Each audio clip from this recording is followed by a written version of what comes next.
Le jardin des nuages en bouteille. Dans la campagne de Bruyères-les-Meaux, où le vent nomme les herbes et les grillons récitent court des poèmes, vivait Marceau, un garçon de 9 ans qui collectionnait les choses que personne ne voulait. Capsules de bière, boutons cassés, ciel de vieux calendrier. Un jour, en furetant dans la remise de son grand-père, il découvrit une caisse en bois portant l'inscription Nuages, manipulés avec lenteur. À l'intérieur, 6 bouteilles en verre ambré, bouchons de liège, contenant chacune un nuage vivant, l'un duveteux comme du coton, l'un sombre comme du plomb, l'un irisé comme une bulle de savon. Une étiquette jaune prévenait Une fois ouvert, le nuage se lie à celui qui respire. Ne jamais ouvrir plus d'un flacon par jour. Marceau, bien sûr, ouvrit la première bouteille aussitôt. Le bouchon sauta avec un soupir de brume, et un nuage léger, tout doux, se glissa autour de son cou comme un cache-nez frais. Il s'appela Nimbus. Merci de m'avoir libéré, chuchota-t-il d'une voix de vent tiède. Je suis un nuage d'enfance, je rends léger ce qui est lourd. Il effleura la mémoire de Marceau.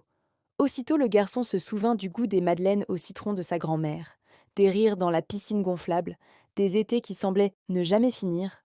Le jardin autour de lui s'illumina d'un éclat poudré. Même les orties parurent amicales. Le lendemain, seconde bouteille. Le nuage qui en sortit s'appelait Cumulus.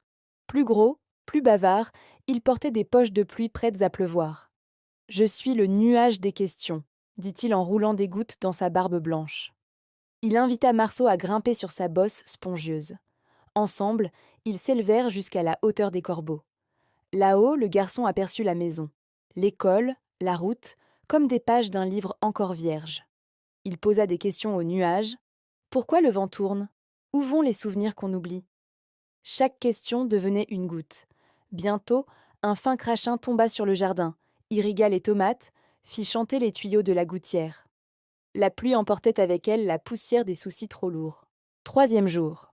Le nuage s'appelait Stratus, un ruban gris, bas, étiré, qui sentait l'encre ancienne. Il se faufila le long des murs de la maison, effaçant les traces de crayon, adoucissant les angles. « Je suis le nuage des mots non dits », murmura-t-il. Il entra dans la cuisine où grand-père, silencieux, buvait son café en regardant la pluie. Stratus s'installa sur les épaules du vieil homme, effleura sa gorge. Soudain, grand-père parla.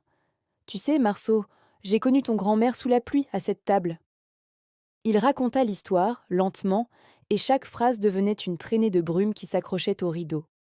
Marceau écouta, le cœur plein. Quand Stratus sortit par la fenêtre, la cuisine sentait le café et les souvenirs qui s'éveillent. Quatrième jour. Le nuage ressemblait à une bulle irisée, Cyrus. Il s'éleva très haut, presque invisible, traînant des fils de lumière.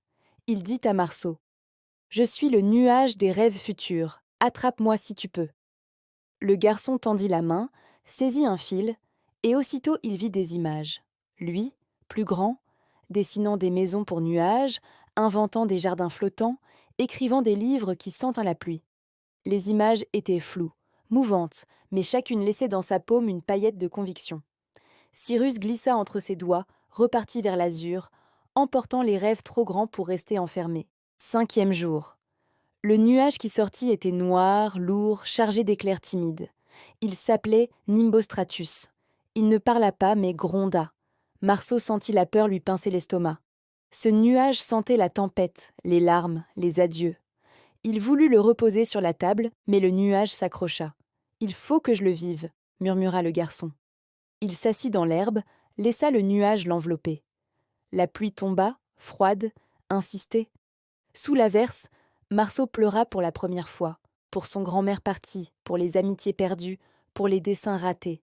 La pluie mélangea ses larmes, les emporta vers les égouts, vers la rivière, vers la mer. Quand la pluie s'arrêta, le cœur du garçon était clair, comme un ciel lavé par l'orage. Sixième jour. Dernière bouteille. Le nuage qui en sortit était minuscule, presque transparent, et il brillait d'une lumière douce. Il s'appelait Pax. « Je suis le nuage du dedans, » dit-il. Il entra dans la poitrine de Marceau, se posa derrière les côtes et devint un jardin. Un jardin intérieur où les souvenirs précédents fleurissaient, les madeleines ensoleillées, les questions en gouttes, les mots non dits adoucis, les rêves futurs en paillettes, les larmes lavées. Le garçon sentit un équilibre chaud en lui, comme un soleil calme. Il sourit à la terre, au ciel, à lui-même. Le lendemain, la caisse en bois était vide. Marceau la referma, la rangea.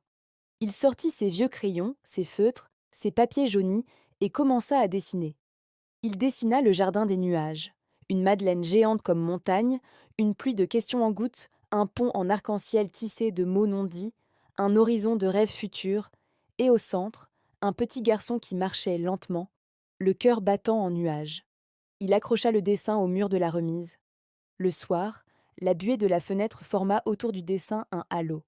Le jardin intérieur respirait. Les saisons passèrent. Le jardin de Marceau devint réel. Il planta des tomates en forme de madeleine, installa un arrosoir qui créait de fines pluies interrogatives, écrivit sur des ardoises accrochées aux branches les mots qu'il n'avait pas dits à ses proches. Chaque visiteur entrant dans le jardin sentait un nuage différent. L'un pleurait doucement, l'autre riait en arc-en-ciel, un autre rêvait si haut qu'il emportait les visiteurs jusqu'à leurs propres nuages intérieurs. Le grand-père, lui, planta des pivoines près de l'arrosoir. Il disait que les fleurs étaient des phrases qu'il n'avait jamais su prononcer. Ensemble, ils arrosèrent le jardin, et les mots montaient en vapeur, formaient de légers brouillards qui dansaient au-dessus des tomates. Un jour, une fillette timide frappa à la barrière. Elle tenait une bouteille en plastique vide. « J'ai entendu dire que tu collectionnais les nuages, » dit-elle en regardant ses pieds. Marceau sourit, ouvrit la barrière et lui tendit une petite fiole en verre. « Ici, il n'y a plus de nuages en stock, mais tu peux en fabriquer un. Respire lentement, pense à ce que tu aimes et souffle. » La fille obéit. Une bulle bleue sortit, tourna, devint un petit nuage doux. Il s'appela Espoir. Il entra dans la bouteille, et la fille partit, le cœur léger. Marceau comprit que le jardin ne finirait jamais. Il suffisait de souffler dans une fiole pour qu'un nouveau ciel naisse. Des années plus tard, Marceau, maintenant grand, ouvrit à nouveau la caisse en bois. Il y déposa 6 bouteilles neuves, chacune contenant un nuage né de son jardin intérieur. Il écrivit une nouvelle étiquette, manipulée avec lenteur, partagée avec amour. Il laissa la caisse sur le pas de la porte de la remise, comme son grand-père l'avait fait, et il partit, le cœur battant en nuages, vers d'autres jardins à inventer. Depuis, dans la campagne de Bruyères-les-Maux, on dit que si tu trouves une caisse en bois contenant des bouteilles de nuages, tu peux ouvrir une seule fiole par jour.